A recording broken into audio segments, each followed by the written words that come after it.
Hello friends, मेरे channel Naresh Joshi को subscribe करने के लिए रेड कलर के सब्सक्राइब बटन को प्रेस कीजिए। जैसे ही मेरी वीडियो अपलोड होते ही आपको नोटिफिकेशन मिल जाए, उसके लिए बेल आइकन को प्रेस कीजिए।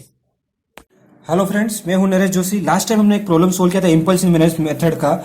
वो जो प्रॉब्लम था किसी इस वाले फॉर्मूले वन जो फॉर्मूला उस पर बेस्ड है। अभी हम जो प्रॉब्लम करने वाले सेकंड फॉर्मूला वो है आपका s plus a s upon s plus a whole square plus b square. उसका इक्वेशन आपको ये मिलेगा, ठीक है।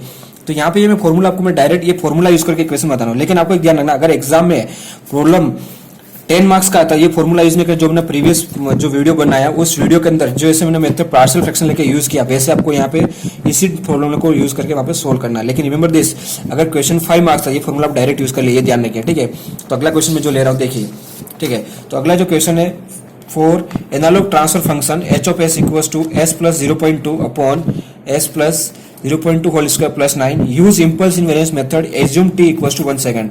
ठीक है फ्रेंड्स, मैंने आपको क्या बताया था, ये प्रॉब्लम है, यहाँ पे भी फॉर्मूला, ये वाला जो फॉर्मूला है ये लेके यूज करूंगा। लेकिन रिमेंबर दिस, ये फॉर्मूला लेके जब यूज तब करेंगे जब अगर क्वेश्चन का वेटेज 5 मार्क्स से 4 मार्क्स से, तब आपका ओके है।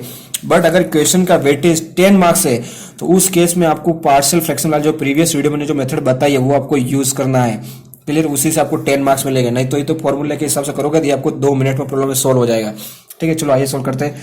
तो सबसे पहले हमारा फॉर्मूला में क्या है, यहाँ पे ए और यहाँ पे बी है। तो ए ये आपका क्या है, यहाँ पे ए और यहाँ पे क्या है बी। तो ए और बी की वैल्यू हम यहाँ पे निकाल देते हैं। यहाँ पे ए की वैल्यू क्या है 0 फ्रॉम, ठीक है, ए इक्वल्स टू 0.2 और बी इक्वल्स टू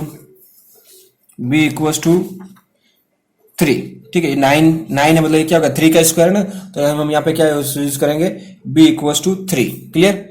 तो ये आपका हो गया क्लियर क्वेश्चंस। अब अपने को फॉर्मूला क्या है, फॉर्मूला मैं यहाँ पे लिखता हूं बाय इम्पल्स इनवेरिएंस मेथड। तो s plus a upon s plus a whole square plus b square, okay, is equals to 1 minus e raise to a t cos b t z inverse upon 1 minus 2 e raise to a t in bracket cos b t z inverse plus e raise to minus 2 a t into z minus square. ये आपका formula हो गया, ठीक है। तो यहाँ पे ए की वैल्यू अपने को क्या है 0.2 और बी की वैल्यू क्या है 3। देखो यहाँ पे 9 है, यहाँ पे क्या होता है बी स्क्वायर, तो बी मतलब 3 का स्क्वायर ना, हो गया। तो मैंने बी की वैल्यू ये लिख दी और ए की वैल्यू ये लिख दी 0.2। तो यहाँ पे फॉर्मूला में पुट कर देते हैं, तो क्या हो जाएगा S plus 0.2 upon s plus 0.2 square plus ये 9 होगा, 9 का क्या लगता है 3 स्क्वायर। तो इसके इक्वल टू क्या आ जाएगा 1 माइनस ई रेस टू ए की जगह क्या आ जाएगा 0.2 और टी की वैल्यू यहाँ पे गिवन है, देखो टी इक्वल टू 1 सेकंड, ये गिवन है, क्लियर।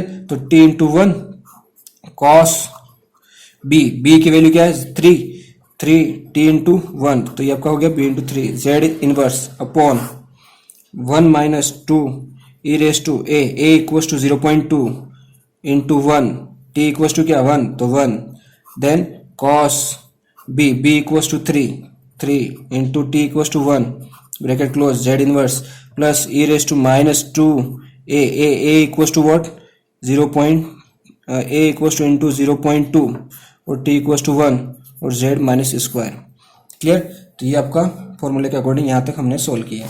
अब इसका आगे आंसर क्या आएगा, तो फाइनल आंसर मैं आपको बता देता हूँ। यहाँ पे इसको अगर हम सिंप्लीफाई करेंगे, ठीक है ना, तो मुझे क्या मिलेगा यहाँ पे इसके अकॉर्डिंग ये जो मिल जाएगा, this is equal to the h of z, okay. ये आपका ट्रांसफर फंक्शन है, एक इक्वल टू हो जाएगा एच ऑफ, ये मैंने डायरेक्ट लिखा इसको ऐसे नहीं, यहाँ पे ऐसे लिख देते हैं h of z, okay. H of z better ऐसा राइट लिखना ठीक रहेगा। H of z equal to हमने इसको अब सिंप्लीफाई करना है। आपको कैल्सी में सिंप्लीफाई हो जाएगा, ई रेस टू माइनस 0.2 करोगे तो आपको आंसर मिलेगा cos 3g इंटू 1 करोगे आपको आंसर मिलेगा। तो ये जो आंसर आएगा 1 माइनस, मेरे ख्याल से जो आंसर आएगा 0.08187, ओके। किसका आएगा, इसका आंसर आएगा ई का, और इसका जो आंसर आएगा cos 3 का माइनस 0.99 जेड इनवर्स अपॉन जो आंसर आएगा 1 प्लस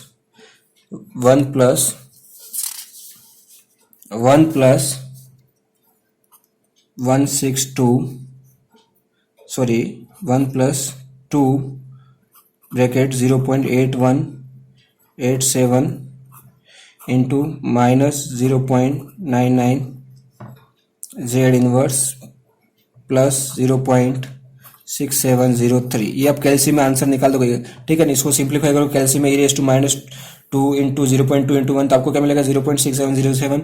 इसको सिंप्लीफाई करो -0.99 मिलेगा, इसको सिंप्लीफाई करोगे 0.8187 मिलेगा, ठीक है। तो ये आप सिंप्लीफाई तो फाइनल आंसर क्या मिलेगा, h(z) equals to 1 plus 8105 z inverse upon 1 plus 1.6210 z inverse plus 0.6703 z square. Clear. तो ये हो गया फ्रेंड्स आपका आंसर, फाइनल आंसर। क्लियर। तो मेरे ख्याल से आपको समझ में आ गया होगा। क्लियर। तो इसी तरह अगर आपको प्रॉब्लम मान लो अगर इसी टाइप का कोई क्वेश्चन आता है अगर फॉर्मूला 3 बेस पे, तो उसी को आप इस फॉर्मूले का यूज करके ऐसे आप सोल्व कर सकते हो जैसे मैंने आपको बताया, ठीक है फ्रेंड्स। तो मेरे ख्याल से आपको तीनों फॉर्मूला बेस आपको मेथड समझ में आ गए होंगे, और ठीक है। लेकिन आपको एक चीज ध्यान रखना है, अगर ये क्वेश्चन इस पे क्वेश्चन आता है, क्वेश्चन का वेटेज 10 मार्क्स का है, तो आपको पार्शियल फ्रैक्शन लेके सोल्व करना है। लेकिन क्वेश्चन का वेटेज 4, 5, इवन 6 तक है तो आप ये फॉर्मूले को यूज करो। लेकिन जैसे वो 6 अबव गया तो आपको पार्शियल फ्रैक्शन यूज करना फ्रेंड्स। रिमेंबर दिस, 10 मार्क्स चाहिए, 10।